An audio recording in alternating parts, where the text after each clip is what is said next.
No matter the title, there is something within this video that goes beyond Black unity. Therefore, I am confident that any interested person could walk away with something significant to ponder. However, Black people are my primary target group for this conversation. I will start with making myself clear. There is no substitute for being independent and operating under one's own power. Any person or group who can rightfully be identified, emphasis on rightfully be identified as an enemy, will receive no need from me. What do I mean when I say this? It means I desire not their acceptance or affection. Now, do not get it twisted. When I think of humanity ultimately functioning not as a dysfunctional family, this does not turn my eye away from what actually occurs. We should not strive to be white or black. Now, why do I say this?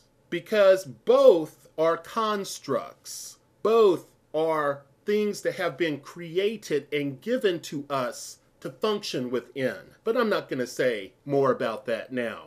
Differences exist. We do not define ourselves due to a white factor or a normal that rotates or orbits around what is white. Their love or the love of any outside group is not verification of our personhood. We are whole human beings without the recognition of anyone. We should not be like some of the Jews who were in concentration camps, emphasis on a small group of Jews, who adorned themselves with Nazi paraphernalia. Can you imagine that? And treated their own as if they were Nazis. Can you fathom that? Day in and day out, humiliation and suffering being imposed upon them, yet because they wanted to associate themselves with their enemy, they took it upon themselves to saturate themselves in a reality that really wasn't real outside of what they had formulated within their own mind, in order to be appeasing to those who cared not for them and only meant them harm. No, there will be no tolerance for this mentality here. I acknowledge from my experiences and studies that we have been conditioned to work against our own interest as so-called blacks and as human beings. Before I really get into this, let it be known, I do not think this video will receive many views, and I am good with this. Actually, I am not wanting all to hear this. Only those that may be able to get something of worth from it. This said, I cannot see it being well received. 1, my words will not be laced with sensationalism. 2, it is my focus to abandon common rhetoric. 3, I acknowledge the movement of our subset within humanity as only part of the journey. 4, I am not embarking with you upon an avenue where one is excused for being calloused. Take it or leave it, it matters not to me. However, if you disagree, I would like to hear your respectfully presented dissent. I thank you, by the way, for sharing your time with me. Somatic sensation of keen discomfort thrives due to allowance of its root cause. In other words, pain thrives due to allowance of its root cause. Merging with harmful ideologies, values, concepts, and ideas, ones that place us in a dangerous path, in a dangerous situation, shows lack of acknowledgement of self-preservation. There are some individuals that embeds themselves in fantasy. This I liken to a masochistic path. I long ago put down the mantle of wanting to save the world. I still see much bigger possibilities. I will always be a dreamer, but I am also a realist, and yes, they can coexist. I still pursue the biggest picture I can see. Pictures that can bring us as humanity to what I think is a better place for all. I am, though, Keenly aware many do not share my ideas, and that is great. We are all individuals. However, this brought me to the necessity of being a realist. I do not shy away from the grime created by fellow humans. Nor do I think mankind will get to the place in my lifetime or in the near future where they are not subjugated by some sort of social division. When I was young, I learned of history, and as I studied history, I became fascinated with various topics. One of them was slavery. Yet, like many people who had limited exposure, I thought that only white men enslaved blacks. So, for a brief period, I was anti-white culture. Notice I did not say anything against white people, but I was opposed to all things that I considered to be Eurocentric. Then I studied more. I learned that humanity, it appears since before our written history, had constructed many forms of slavery. Yet, being in a black body, my focus was on those that looked like me. So I studied more, learned more, and taught myself how to observe more keenly. I then realized that historically that Arabs' hands were covered with much more blood than those of others who subjugated people who looked like me to their rule. I then became very anti-Arabic culture. Of course, along with this, I learned that blacks sold their own. This really blew my mind. I couldn't conceive of such as a young person. However, this did not retard my progression, and I connected the dots and also had to admit that I had seen as many blacks harm their own as I had seen whites harm blacks. This made me very discombobulated. It put many questions in my head as to what on earth would cause a black person to want to do harm to one that looks like themselves, especially as they exist within a country who seems to have placed so many obstacles in their way? Why are we so willing to make things difficult, not only for ourselves, but for others? I will not share the violent activity I witnessed both personally and via an academic lens from many more groups against blacks and from blacks against blacks. It appeared no matter if I was within my group or not, there was someone who wanted to do my group, not just selected individuals, but my group, harm. So then I thought about unity among blacks. Strength in numbers made sense to me. It still does. No other group, not speaking of individuals, would have the best interest of my group at heart, was my original thought. I knew from then forward, this was the first step that I had to focus on. The second step, by the way, which would have to occur not too long after real progress was made with the first venture, is solidarity with like-minded individuals. Though independently, not as a group movement, I found that this step had to be simultaneously embarked upon. I didn't care to associate myself with those who claimed to be colorblind, but those who were focused on supporting people despite color, for I wanted others to acknowledge my differences. And I wanted us to be able to appreciate each other and our differences and similarities. Ones that were not maintained or diminished by education, class, culture, or color. Indeed, the world is not rich with these types of people, though you get plenty of scam artists that claim it matters not to me what color you are. You are surely my brother or my sister. Yeah, well, that's a lot of lip service coming from a lot of people. I did remind myself that there had to be those who wanted the absence of mental stress brought by group violence and malicious behavior, who were also not indoctrinated to function in a tribal way. So I knew this path actually had a prerequisite, that was knowing myself, continually defeating my ignorance and facing my fear. I knew I had to do what I thought was right, yet periodically checking myself, managing my internal resources, and continually pushing myself by investigating in a non-superficial way, engaging in a non-superficial way, worldviews that were in opposition of my own. I knew I would be rejected from those within the circle, as surely as I would be from those that are outside of the circle. What I found to be curious was that both those on the inside and the outside failed to realize that they were connected by their humanity. So, I could not be ruled by this action. As I traveled, I realized some interesting things about Black unity, humanity, and even self-hate. I knew I could not worry myself about achieving unity with all within my group, within the group of being Black, that is. I had to be focused on surrounding myself with and learning from those who are the best within the group, or those who may not be the best, but who were sincere and had a kind heart.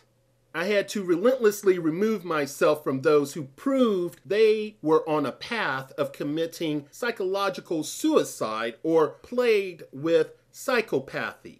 Materialism never had a hold on me, nor did approval from most people. So I was never enchanted with excessive acquisition of benefits from the so-called European civilization. Now, I also spent a considerable amount of time in Africa. This many people do not know, and I do not wish to talk about it at length, for it was a very personal period within my life. However, I will share that this was during the time that apartheid was dying, that there was a corporate divestment, a time where it was popular for a movement of corporate divestment to occur. This time was most instructive and freed me from the enchantment of certain cultural con men, certain Black power enthusiasts who really didn't have a clue what Africa or the people on that continent,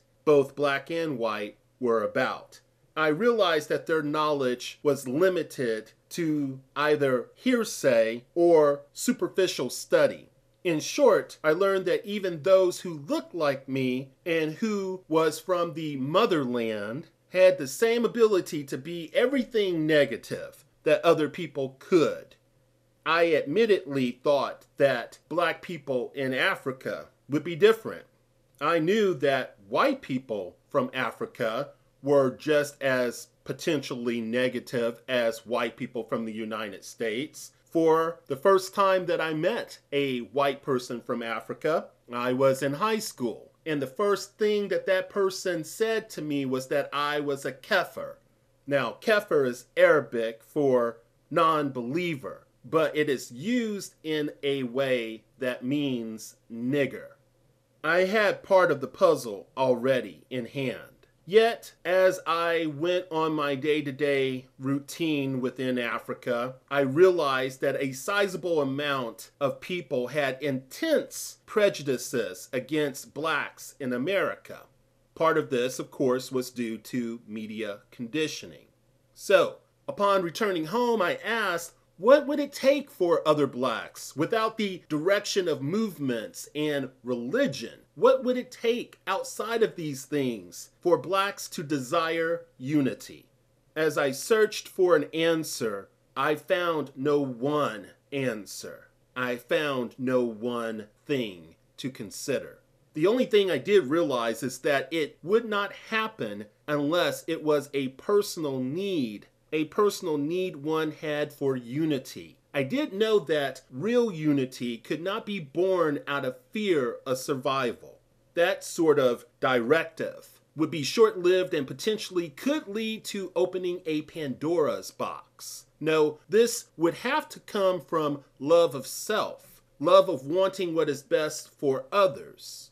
It would demand hard work, developing conflict resolution skills, consistency, tempering vision with practicality, a thirst for knowledge and its wise application, consistently judging the ideologies we may have against our actual circumstances. empathy, and general discernment. Indeed, more could be listed, but this is what I saw and see as the core. The path requires that fantasies and beliefs that are foolishly attached to hopes and ideologies to be either rooted out or subjected to an Argus-eyed monitoring. This, in short, was the only way I could see a group or individual effort keeping focus. I am not saying that my way is the only way. You are here, though, to share in my ideas and hopefully to share yours. With this said, let's continue. Let me provide you with a list of what I think are toxins that slows the growth or halts unity development for Black people. That would be colorism, religious obstacles, cultural differences that orbits geography, succumbing to propaganda, spin, and divide and conquer tactics that we constantly allow ourselves to be hoodwinked by. There are some groups that achieve functional unity at too high of a cost. I do say that as we consider the possibility of working towards unity, that we have to ask ourselves at some time, what are we willing to pay for it? Everything has a cost. If we look at the Chinese, you will notice with me that unity primarily comes from generations of heavy indoctrination and behavior modification. That's how they appear to have achieved what they have done. Individuality is not kindly received. Some of their literature, though admittedly not as pronounced as Japanese literature, shows the willful drain on the individual for the reported common good. So in order to avoid this, we can appeal to ongoing personal development with cooperation via common goals to avoid the fate that they have so willingly welcomed. Individualism does not have to be something that keeps us from working together. As a matter of fact, it only enriches the group, so we need to get beyond this talking point of individualism being the catalyst for destruction within the Black community. Repositioning our geography is not going to magically rid ourselves of the troubles of the world. The move towards singularity, think Borg, and globalization alone will defeat that course. Even having a dedicated section of a country will not secure unity. It will have to come because you are sick of being tainted via programming, memes, persuasive articles generated by think tanks that are disseminated via Hollywood and other medias. It cannot flourish due to a general hatred for a certain group or their reported culture. Some of you have no idea what is out there in the world, for you haven't taken the time to go out there and see for yourselves. Many of you don't even read the way that you should. So how can you make a determination about certain things if you have not done the work yourself to see what is out there? And then there are those of you who have seen these things, and yet you turn a blind eye to it because you so want to be a part of the Black consciousness instead of wanting what is best and staying true to what you know. If anything, we should, in my opinion, be attacking the root which allows us to be placed at the bottom as a group. Yet how can you achieve this if you are full of chaos and confusion? Answer that for me. We must test our behavior in accordance with reality. Beliefs and ideas that oppose reality does us no good. Comprehending that which is apparent will not lead us to reality, as this motion lacks that which is needed. If we desire unity, we must first be willing to readjust our ideas and beliefs in terms of the information one receives from reality. Again, if we desire unity, we must first be willing to readjust ourselves, our ideas and belief systems, in terms of the information one receives from reality. We must adjust. This cannot occur if penetration into the emotional and intellectual is unwanted. Movement towards balance is mandatory. We have to seek out that which works and discard that which does not. The striving for ideas must be clearly demarcated from that which is real. Since we are imposed upon with either the construct of race or the supposed inherent genetic realities, remember this. It always comes down to, first, the essence of the individual, and second, the assemblage of that which regards itself as a single entity as it approaches a goal. Thank you for listening.